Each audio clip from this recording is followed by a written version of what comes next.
అత్తమ్మ టీవీకి స్వాగతం. అత్తమ్మ టీవీలో ఈరోజు డ్రై ఫ్రూట్ బర్ఫీ ఎలా తయారు చేయాలో నేర్చుకుందాం. ఎంత రుచికరమైన ఈ బర్ఫీ తయారీ కోసం కావలసిన పదార్థాలు: ఖర్జూరం 500 గ్రాములు, బాదం పప్పులు 50 గ్రాములు, ఎండు కొబ్బరి పొడి 2 టేబుల్ స్పూన్లు, జీడిపప్పులు 50 గ్రాములు, వాల్నట్స్ 50 గ్రాములు, పిస్తా పప్పు 50 గ్రాములు, గోంద లేదా ఎడిబుల్ గమ్ 2 టేబుల్ స్పూన్లు, చిరోంజి 2 టేబుల్ స్పూన్లు, గసగసాలు 2 టేబుల్ స్పూన్లు, యాలక్కాయలు 5, జాజికాయ 1, 3 టేబుల్ స్పూన్ల నెయ్యి. ఇప్పుడు తయారీ విధానం నేర్చుకుందాము. ఒకవేళ గింజలు ఉన్న ఖర్జూరాలు తీసుకున్నట్లయితే వాటిని గింజలు తీసేయాలి. గింజలు ఈజీగా తీయడం కోసం ఈ విధంగా కత్తెరతో కట్ చేసినట్లయితే గింజలు ఈజీగా ఊడొస్తాయి.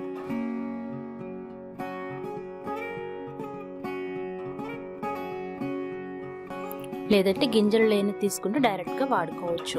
అలాగే బాదం పప్పుల్ని కొద్దిగా దంచుకొని వేసుకోవచ్చు, లేదా వీటిని కూడా చాకుతో కట్ చేసుకోవచ్చు. చాకుతో కట్ చేయడం కొద్దిగా కష్టంగా ఉంటుంది, అందుకని ఈ విధంగా దంచుకొని వేసుకోవచ్చు. పొడి కాకుండా చూసుకోవాలి. అలాగే జీడిపప్పుల్ని చిన్న ముక్కలుగా విరుచుకోవాలి. వీటిని చేతితో డైరెక్ట్గా విరిచేయచ్చు, లేదంటే చాకుతో కట్ చేసుకోవచ్చు. అలాగే పిస్తా పప్పుల్ని కూడా చిన్న చిన్న ముక్కలుగా కట్ చేసుకోవాలి. అలాగే వాల్నట్స్ కూడా కట్ చేసుకోవాలి. ఇవన్నీ చిన్న చిన్న ముక్కలుగా కట్ చేసుకొని పెట్టుకోవాలి.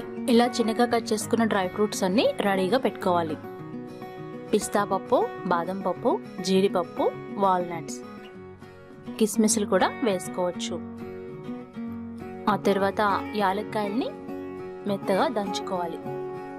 ముందుగా యాలక్కాయలు రోట్లో వేసి కొద్దిగా దంచితే దీనిపైన ఉన్న తొక్క ఊడొస్తుంది. ఆ తొక్కను తీసేసి ఓన్లీ గింజలను మాత్రమే పౌడర్గా దంచుకోవాలి. చూసారు కదా, ఇలా వచ్చిన తొక్కని తీసేసి పారేసేయాలి. ఈ గింజల్ని మాత్రమే దంచుకోవాలి. అలాగే జాజికాయ కూడా వేసి మెత్తగా పౌడర్ లాగా దంచుకోవాలి. వీటిని మిక్సీలో కూడా వేసి మెత్తగా గ్రైండ్ చేసుకోవచ్చు. ఇప్పుడు స్టవ్ మీద బాండి పెట్టి నెయ్యి వేసి మరిగించాలి. నెయ్యి బాగా కరిగిన తర్వాత గోంద వేసుకొని వేయించుకోవాలి. ఇవి చక్కగా పాప్కార్న్ లాగా ఉబ్బుతాయి. అలా ఉబ్బేంత వరకు నేతిలో వేయించుకోవాలి. ఈ గోందని బైండింగ్ పర్పస్ కోసం వాడతాము. ఒకవేళ మీకు దొరకపోయినట్లయితే వాడకపోయినా పర్వాలేదు. ఇలా బాగా వేయించి కొద్దిగా చల్లార్చి మిక్సీ జార్లో వేసుకుని పౌడర్ లాగా గ్రైండ్ చేసుకొని పెట్టుకోవాలి. చేత్తో ఈ విధంగా నలిపితే చక్కగా నలిగిపోవాలి. అంతవరకు మీరు వేయించాలి. అప్పుడే గోంద చక్కగా వేగినట్టు అర్థం.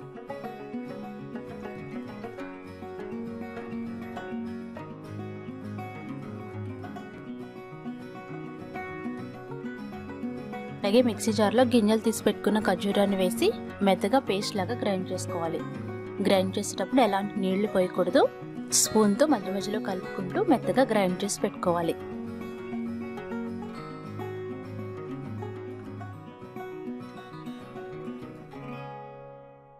బాండిని మరొకసారి పొయ్యి మీద పెట్టాలి. మరికొద్దిగా నెయ్యి వేసి మరిగించాలి. నెయ్యి మరిగిన తర్వాత అందులో గసగసాలు వేసి 1 నిమిషం పాటు వేయించాలి. మాడిపోకుండా చూడాలి. ఆ తర్వాత అందులో మనం చిన్నగా కట్ చేసుకున్న అన్ని డ్రై ఫ్రూట్ ముక్కలు వేయాలి. బాదం పప్పులు, జీడిపప్పులు, వాల్నట్స్ వేసి కాసేపు వేయించాలి. ఒక 2 నిమిషాలు వేపాలి. తర్వాత పిస్తా పప్పులు వేయాలి.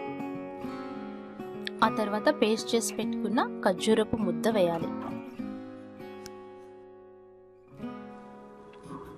ఖర్జూరపు ముద్ద ఇప్పుడు 4 వంతులు తీసుకోవాలి. అప్పుడే మనకి చక్కగా బర్ఫీ తయారవుతుంది. ఎండు కొబ్బరి పొడి వేయాలి. చిరోంజి వేయాలి. చిరోంజి దొరకకపోతే మానేయచ్చు. అలాగే గ్రైండ్ చేసి పెట్టుకున్న గోంద పొడి వేయాలి. దాన్ని ఎడిబుల్ గమ్ అంటారు. ఆ తర్వాత యాలక్కాయ, జాజికాయ పొడి వేయాలి. వీటన్నిటిని వేసి లో ఫ్లేమ్లో పెట్టి బాగా కలుపుతూ మెత్తని కన్సిస్టెన్సీ వచ్చేంత వరకు వేయించుకోవాలి. అవసరమైతే మధ్య మధ్యలో కొద్దిగా నెయ్యి పోసుకుంటూ వేపుకోవచ్చు. లో ఫ్లేమ్లో పెట్టి దాదాపు 10 నుండి 15 నిమిషాల పాటు వేయించాలి. ఇలా వేయించినట్లయితే ఈ ఖర్జూరపు ముద్ద అంతా మెత్తబడి ఈ విధంగా ముద్దలాగా తయారవుతుంది. ఇలా తయారయ్యేంత వరకు వేయించాలి. ఎప్పుడైతే ఉండ కట్టి చూసినట్లయితే ఉండ కడుతుంది అంతవరకు లో ఫ్లేమ్లో పెట్టి మధ్య మధ్యలో నెయ్యి పోసుకుంటూ వేపుకోవాలి. ఇలా వచ్చిన తర్వాత స్టవ్ ఆఫ్ చేసి కాసేపు చల్లారబెట్టాలి. కొద్దిగా చల్లారిన ఈ మిశ్రమాన్ని ప్లేట్లోకి తీసుకోవాలి. చేతులకి నూనె రాసుకొని ఈ మిశ్రమాన్ని చేత్తో 2 పెద్ద ముద్దలుగా తయారు చేసుకోవాలి.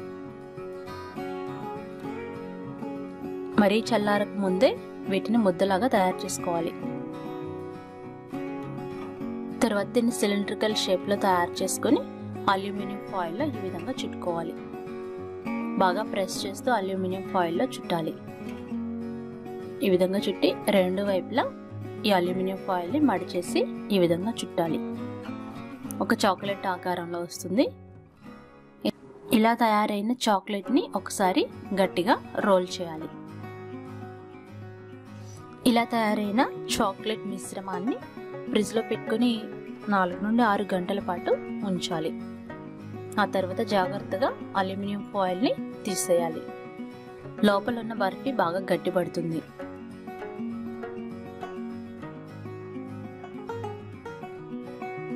ఈ విధంగా గట్టిపడిన బర్ఫీని జాగ్రత్తగా మీకు నచ్చిన ఆకారంలో ముక్కలుగా కట్ చేసుకోవాలి.